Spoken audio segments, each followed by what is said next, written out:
इस सेशन के अंदर हम लोग बात कर लेते हैं कुछ ऐसे कीवर्ड्स होते हैं स्टॉक मार्केट की इंडस्ट्री में। जब आप ट्रेड करते हैं, फर्स्ट टाइम आप जब इन चीज़ों से मिलते हैं, तो कई सारी चीज़ें ऐसी होती है, बेसिकली इनको जार्गन्स बोलते हैं। कि हर इंडस्ट्री में होते हैं अपने कुछ ऐसे वर्ड्स। तो जैसे स्क्वायर ऑफ एक वर्ड होता है, पोजीशन को स्क्वायर ऑफ करना। लॉन्ग शॉर्ट एक वर्ड होता है ना। और ऐसे कई सारी चीज़ें होती हैं जो स्टॉक मार्केट में इन टर्म्स को यूज़ किया जाता है। ये आपको कहाँ देखने को मिलती है? जब आप न्यूज़ चैनल को फॉलो करते हैं, न्यूज़पेपर को रीड करते हैं, किसी आर्टिकल को देखते हैं, तो वहाँ पर लिखा आता है एफआई ने लॉन्ग कर ली पोजीशन अपनी, है ना। तो एकदम चीज़ें समझ में नहीं आती अपने को।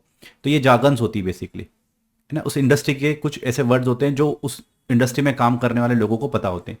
तो क्योंकि हम स्टॉक मार्केट का बेसिक कोर्स कर रहे हैं, तो हमारा पहला काम होता है कि हम इन चीज़ों को थोड़ा समझ लें, सो दैट हमको ये चीज़ें जब ट्रेड करने जाएं तो समझ में आए। मैं चाहता तो अभी आपको सीधा एक ट्रेड डालकर एक ऑर्डर प्लेस करके बताता, बट उससे पहले हम ये तो समझ लें कि ट्रेड क्या है, ट्रेड किसको बोलते हैं, वॉल्यूम किसको बोलते हैं। तो ऐसे कुछ इंपॉर्टेंट 10 से 12 मैंने कीवर्ड्स बनाए हैं जार्गन से बेसिकली। उसको अपन सिंप्लीफाई करेंगे इस वीडियो के अंदर, यही इसका मकसद है इस वीडियो का। तो पहले चीज को हम लोग डिस्कस कर लेते हैं यहाँ पर कि व्हाट इज ट्रेड। ट्रेड किसको बोलते हैं और वॉल्यूम किसको बोलते हैं। तो ट्रेड क्या होता है, देखिए सबसे पहले क्या करते हैं, यहाँ पर कोई एक इंसान है और ये इंसान कोई बाय या सेल का, कोई स्टॉक को बाय या सेल करेगा। तो बाय या सेल करना क्या ट्रेड होती है क्या? ये तो बाय या सेल करना पोजीशन होती है, ठीक है। तो बाय और सेल की हम लोग इस चीज को बोलेंगे कि आपने एक पोजीशन ली है। ट्रेड क्या होती है कि जब एक बायर ने बाई किया, उसको एक सेलर ने खरीद लिया। बायर ने बाई किया और सेलर ने बेचा बेसिकली। तो इन दोनों के कॉम्बिनेशन को बोलते हैं वन ट्रेड। एक ट्रेड तभी एग्जीक्यूट होगी when there is a buyer and there is a seller, तभी एक ट्रेड एग्जीक्यूट होगी।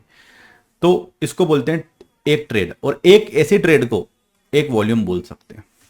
तो आप जब स्टॉक मार्केट के अंदर देखते हैं कि आज वॉल्यूम अच्छा है, आज एसबीआई के अंदर आपको वॉल्यूम देखने को मिल रहा है कि आज यहाँ पर इसका वॉल्यूम 1.2 करोड़ था या 103 करोड़ के आसपास वॉल्यूम हुआ, मतलब 103 करोड़ लोग ट्रेड हुई है, 103 करोड़ शेयर्स की ट्रेडिंग हुई है। यानी कि एक बायर होगा और एक सेलर होगा हर शेयर के पीछे। अगर आप यहां पर इसको ऐसा समझ लें कि मुझे 100 स्टॉक्स बाय करना है, तो there is a seller stock market के अंदर जो क्या करेगा, स्टॉक को बेच भी रहा होगा। तो हो सकता है सम टाइम यहां पर कोई कोई इंसान ऐसा हो सकता है, कोई सेलर ऐसा हो सकता है कि वो 50 स्टॉक यहां पर सेल कर रहा है और कोई 50 स्टॉक यहां पर अदर कोई सेलर हो सकता है, बट मुझे 100 स्टॉक बाई करना है, तो मैं यहां से दोनों से बाई कर लेता हूं। तो सिस्टम मुझे क्या करता है, जो मेरा ब्रोकर है, इतना मुझे लोड लेने की जरूरत नहीं है, ब्रोकर मुझे ऑटोमेटिकली ये 100 शेयर लाकर दे देगा। बट उन 100 शेयर के पीछे देर इज अ सेलर, और जब 100 यहां पर सेलर स्टॉक मुझे बाय करना है, तो इसी को बोलते हैं अपन ये ट्रेड हुई है। तो बेसिकली ट्रेड क्या होगी, एक बाय प्लस एक सेल इज इक्वल टू हमारी एक ट्रेड होगी। तो ये चीज हमने समझ ली। अब इसी तरीके से एक और चीज होती है हमारे पास, स्क्वायर ऑफ, है ना। स्क्वायर ऑफ क्या होगी, जैसे वॉल्यूम को भी हमने समझ लिया भाई, वॉल्यूम क्या होगा। अगर यहां पर 100 ट्रेड होगी तो 100 वॉल्यूम हुआ यहां पर, ठीक है। इसका मतलब 100 लोगों ने ट्रेड की और 100 का वॉल्यूम हो गया हमारा। स्क्वायर ऑफ क्या होगा, जब आपने कोई पोजीशन को बाय कर लिया या सेल कर लिया, तो उस पोजीशन को कैंसल आउट करना, मतलब उससे एग्जिट लेना, उसी को स्क्वायर ऑफ बोलते हैं, बाहर निकलना। जैसे कि अगर मैं बोलता हूं कि मैंने यहां पर, ये इंसान है, इसने यहां पर कोई 10 शेयर बाई कर लिया टीसीएस के। अब ये बाई करके बैठा है, अब इसको बोल सकते हैं कि आप अपनी पोजीशन को स्क्वायर ऑफ कर लो, मतलब 10 शेयर से एग्जिट ले लो। तो एक सोचने में बनता है कि इस टर्म को ही क्यों यूज नहीं कर लेते हम लोग, एग्जिट सीधा क्यों नहीं यूज कर लेते, क्यों स्क्वायर ऑफ वर्ड को लेकर आए। तो समटाइम यहां पर यह भी होता है कि आप स्टॉक को सीधा सेल भी कर सकते हो, उसको बोलते हैं शॉर्ट सेलिंग करना। मतलब आप ऐसा भी हो सकता है ना कि स्टॉक मार्केट में आए और आपने बोला मैंने 10 स्टॉक को सेल कर दिए, अब डे एंड से पहले मैं उसको बाई कर लूंगा। तो अगर हम सिर्फ एग्जिट वर्ड यूज करते हैं तो यहां पर फिर हमारा वो टर्म गलत हो जाता। तो हम लोग यहां पर फिर बोलते हैं स्क्वायर ऑफ कर लो, मतलब सेल साइड में भी स्क्वायर ऑफ कर सकते हैं हम और बाई साइड में भी स्क्वायर ऑफ कर सकते हैं। स्क्वायर ऑफ का बेसिकली मतलब ही यही है कि पोजीशन से बाहर निकलना, दैट्स इट, ठीक है। तो ये चीज हमको तीनों समझ में आ गई। अब यहां से हम अगली टर्म की तरफ चलते हैं। ट्रेंड क्या होता है, ठीक है। नॉर्मली ट्रेंड क्या देखने को मिलता है, बुल मार्केट और बियर मार्केट दोनों को भी समझ लेते हैं अपन, दोनों से इंटरलिंक्ड वर्ड है दोनों। ट्रेंड बेसिकली क्या, जब स्टॉक चलता है तो ऐसे चलता है, देखिए स्टॉक हो गया या इंडेक्स हो गया, लास्ट वीडियो में हमने देखा था ना, प्राइस ऊपर जाएगी नीचे जाएगी। तो अगर प्राइस एक पॉइंट से इस पॉइंट तक में ऊपर है तो इसको हम लोग बोलेंगे बुल ट्रेंड, मतलब बुल मार्केट। प्राइसेस हमेशा ऊपर गई है। क्या बुल मार्केट में प्राइसेस नीचे नहीं आती है? बिल्कुल आती है, देखो यहां पर आई, बुल मार्केट के अंदर भी प्राइसेस नीचे आएगी, बट जो ओवरऑल ट्रेंड होता है प्राइस के ऊपर जाने का या नीचे जाने का, वो स्टेगनेंट रहता है। तो इसीलिए इसको बुल मार्केट बोलेंगे, क्योंकि एक पर्टिकुलर रेंज में प्राइजेस ऊपर गई है। अब ये बुल मार्केट हो सकता है आपका 1 साल, 2 साल, 10 साल का हो, 15 साल का हो, 20 साल का हो। तो बुल मार्केट के अंदर आपको गिरावट देखने को मिलती है, ठीक है, ऐसा नहीं कि गिरावट देखने को नहीं मिलती। एक लोगों को डाउट होता है कि बुल मार्केट मतलब सिर्फ और सिर्फ प्राइजेस एवरीडे ऊपर जा रही है, ऐसा नहीं होता है। सिमिलरली बियर मार्केट क्या होता है, बियर मार्केट मतलब प्राइसेस नीचे की तरफ में डाउन साइड जाती है, इसमें भी प्राइसेस समटाइम ऊपर जाती है, बट फिर एक लोअर हाई बनाने के बाद फिर से प्राइसेस ड्रॉप हो जाती है। तो इस तरीके का मार्केट जब होता है, जैसे देखिए आपको स्क्रीन पे दिख रहा है, इस तरीके का जब मार्केट होता है तो इसको हम लोग बियर मार्केट बोलते हैं। इसके अलावा और कुछ नहीं है। ट्रेंड एक डायरेक्शन बताता है। अगर राइट ट्रेंड में बैठे हो, मतलब अगर आप नॉर्मली क्या करते हैं हम लोग, प्राइसेस ऊपर जाती है तो लोग यहां सेल करते हैं, फिर यहां बाय करते हैं, है ना। तो नॉर्मली आपको बुल ट्रेंड चल रहा है तो आपको हमेशा लोअर साइड पे बाय करना है। अपर साइड पे आप निकलो तो ठीक, नहीं तो आप वापस लोअर साइड जब भी बनाए मार्केट तो बाय करो। तो ट्रेंड को समझना बहुत इंपॉर्टेंट होता है। ट्रेंड क्या होता है हमने देख लिया है। Bull trend, bull market, beer market क्या होता है, बुल ट्रेंड और बियर ट्रेंड भी बोल सकते हैं इसको, ठीक है। ये चीज हमारी क्लियर हुई। अब हम बात करते हैं पोजीशंस इन मार्केट। जैसे अभी हमने फर्स्ट में बात की थी ना कि भाई मैंने तो 100 स्टॉक बाय कर लिए टीसीएस के, ठीक है। तो अब ये टीसीएस के बाय करके बैठा हूं मैं, क्या मैंने इस पोजीशन को एग्जिट किया, क्या मैंने इस पोजीशन को स्क्वायर ऑफ किया, नहीं किया, मैंने इसको डालकर बैठा हूं बस, सिंपल। तो ये मेरे 100 स्टॉक है ना, ये मेरी पोजीशन है बेसिकली, और इसी को मैं बोलता हूं ओपन पोजीशन। कौन सी पोजीशन हुई, ओपन पोजीशन, क्योंकि ये क्लोज नहीं हुई अभी तक।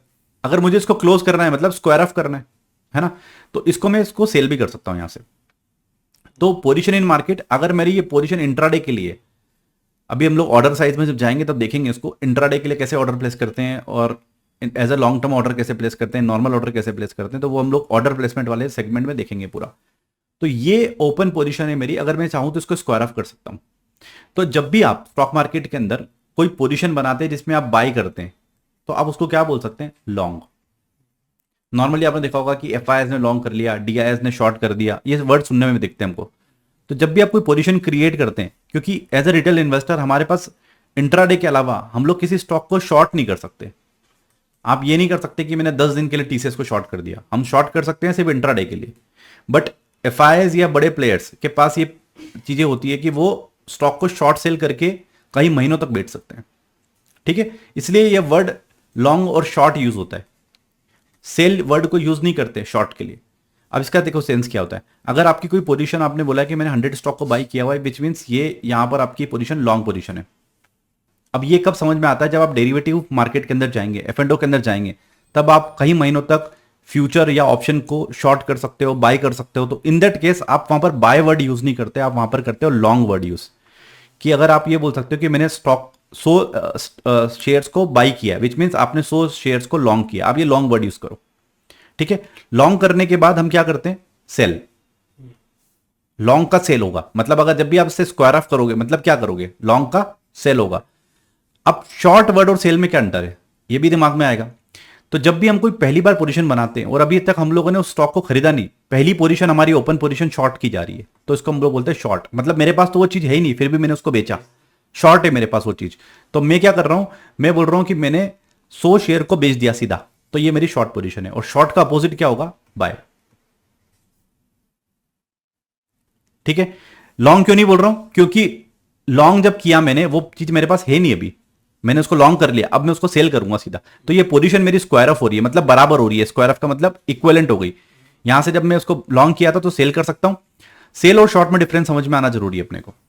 सेल तब करेंगे जब वो मेरे पास चीज अवेलेबल थी, शॉर्ट तब करेंगे कोई चीज मेरे पास अवेलेबल नहीं है पर पहले मेरी पहली पोजीशन ही सेल की है, तो उस सेल को शॉर्ट बोलते हैं। और उसका जो अपोजिट होगा वो होगा बाय। तो ये बाय तब होगा जब स्क्वायर ऑफ करोगे। तो ये चीज हमको समझना जरूरी है, इसलिए आप लॉन्ग शॉर्ट में कंफ्यूज कभी ना हो, ठीक है। इंट्राडे के अंदर जो ट्रेड करते हैं वो इंट्राडे पोजीशंस, उसको बोलते हैं हम एमआईएस, उसको हम लोग देख लेंगे जब ऑर्डर प्लेसमेंट में जाएंगे। और जब लॉन्ग पोजीशंस क्रिएट करते हो एज ए इन्वेस्टर कि मुझे 10 दिन 15 दिन के लिए बाई करना है, तो उसको बोलते हैं एनआरएमएल। नॉर्मल आप लॉन्ग पोजीशन यहां पर क्रिएट करते हैं। तो आई होप ये दोनों कंसेप्ट अपने को यहां पर क्लियर हुआ। अब आता है हमारे पास यहां पर 52 weeks high, 52 weeks low, all time high, all time low और ओएचएलसी। इनको समझ लेते हैं। नॉर्मली क्या होता है, 52 हफ्ते होते हैं हमारे पास एक साल में।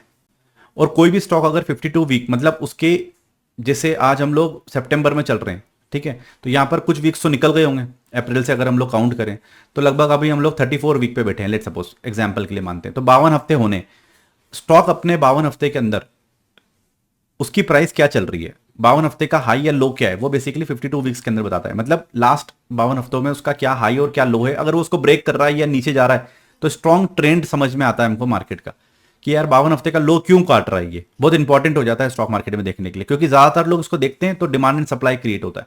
ये हम लोग समझेंगे भी सही जब डीएनएस पढ़ेंगे हम लोग, डिमांड एंड सप्लाई, कि क्यों स्टॉक स्टॉक की प्राइस ऊपर जाती है नीचे जाती है, सारा चीज हम लोग वहां पर देखेंगे।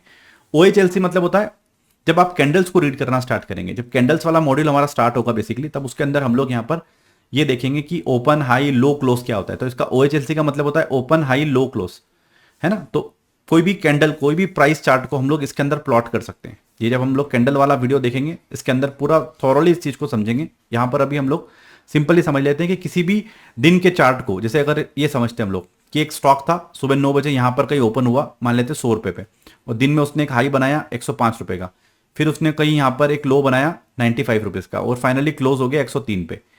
तो ओपन कहाँ हुआ 100 पे, तो यहाँ पर डालते देखिए 100 पे ओपन हुआ। हाई क्या बनाया उसने 105 का, ये 105 का हाई बनाया। लो क्या बनाया उसने 95 का, तो ये देखो लो बनाया 95 का। 103 पे क्लोज हो गया तो 103। तो ये पूरा डेटा इस कैंडल के अंदर स्टोर हो जाता है, और ये एक बुल कैंडल बन सकती है हमारी, तो बुलिश कैंडल स्टिक हमारी फॉर्म हो जाती है। इसी तरीके से हमारी बियरिश कैंडल बन सकती है। तो अलग अलग टाइप की कैंडल्स भी बनेगी जब हम कैंडल स्टिक वाले सेगमेंट में जाएंगे तो वहां पर इसको देखेंगे। सो आई होप कि ये जो इंपॉर्टेंट कुछ टर्म्स थी इससे अपने को एक कॉन्सेप्ट क्लियर हुआ होगा। और ये चीजें अब आपको जब भी आप कोई न्यूज़पेपर या आर्टिकल्स या आप कोई न्यूज़ चैनल देखेंगे तो वहां पर आपको चीजें समझ में आ जाएगी। तो आज इस सेशन में फिलहाल इतना ही, मिलते हैं हम लोग अगले वीडियो के अंदर।